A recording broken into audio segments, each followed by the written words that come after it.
Hello all, I welcome you all to this new video with the YouTube channel of SA India Collegiate Club of Unity, and we are going to talk on the topic of supercapacitors. So let's get started. This is the content for the today's video. Firstly, we are going to introduce ourselves with the topic of capacitors now, and then we are going to see the application of capacitors. Further, we are going to talk about the alternative source of energy.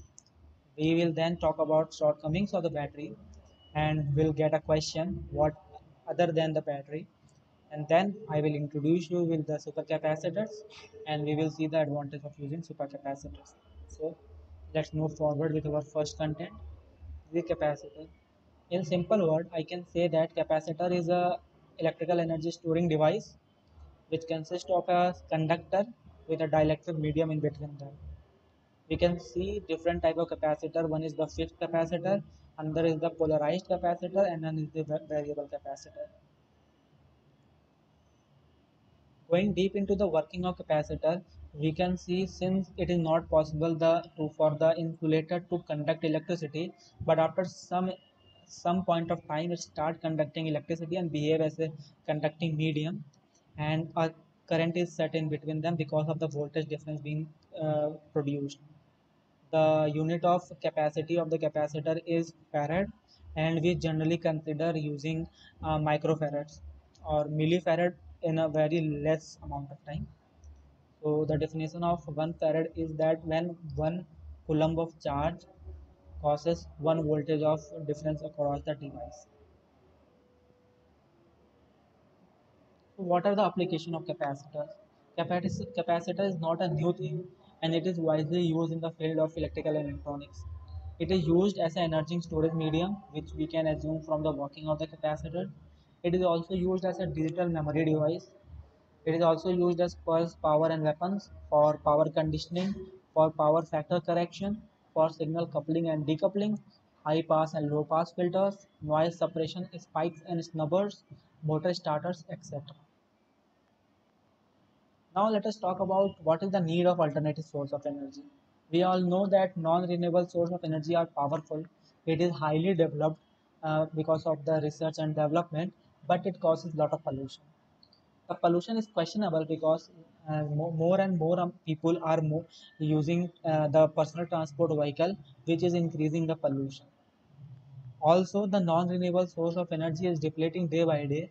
So there comes a question of need for alternative source of energy. And we are talking about alternative sources of energy because these are the energy which are renewable in nature, which can be reproduced. So the first renewable source of alternative source of energy or renewable source of energy that comes in our mind is battery. But seeing the current research and development scenario of the battery, there are certain shortcomings for that. More times are taken to charge the battery from zero to a considerable amount, that is 70 to 100%. Very difficult to set up charging infrastructure because of the ever-growing population and the need for the vehicle. It is also having a low life cycle which consists of either 2 to 3 years of service or 2000 to 3000 charging cycles. It is very dangerous and can explode at a time, and accident can occur, so should be taken care of. It is also low working temperature, that it should be worked between a given temperature, that is 5 to 60 degrees Celsius for lithium ion batteries. So the question will come in the mind, what can be the alternative of batteries? So I will introduce you with the topic of supercapacitor and you can answer it by yourself. Supercapacitors are also known as ultracapacitors. The difference between the capacitors and supercapacitor is that in capacitors, the capacity is ranging in microfarads and it cannot be used to satisfy the power demands of automotive vehicles, automobile. But supercapacitors have the capacity in the term of farads and can be used to store the electrical energy which can be used to satisfy the power demands of automobile vehicle. The working is same, and this is the main difference between the capacitors and supercapacitors. So basically there are two types of supercapacitors. One is the double layered supercapacitor and other is the pseudo capacitor. Hybrid capacitor is a capacitor that is a hybrid of these two.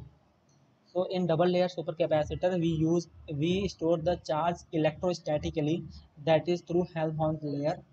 In pseudo capacitor, we store it electrochemically, that is Faradayly. So what are the advantages of supercapacitors? Supercapacitors have a peak power and a good amount of backup power. It extends the runtime of the battery and also increases the life of the battery by a very great amount. Cycles reaches in millions. It reduces battery size, weight, and its cost. It's enable low and high temperature operations. It can be used parallel with the battery as a hybrid system in the vehicles, and it provides energy storage and source balancing when used with energy harvesters. So this is a very good advantage of supercapacitor, and it is in a big competition to replace the use of electric vehicles in the near future. So thank you for watching this video. I hope that you got a good glimpse of supercapacitors and its tendency or its capacity to replace the current alternative source of energy for the future.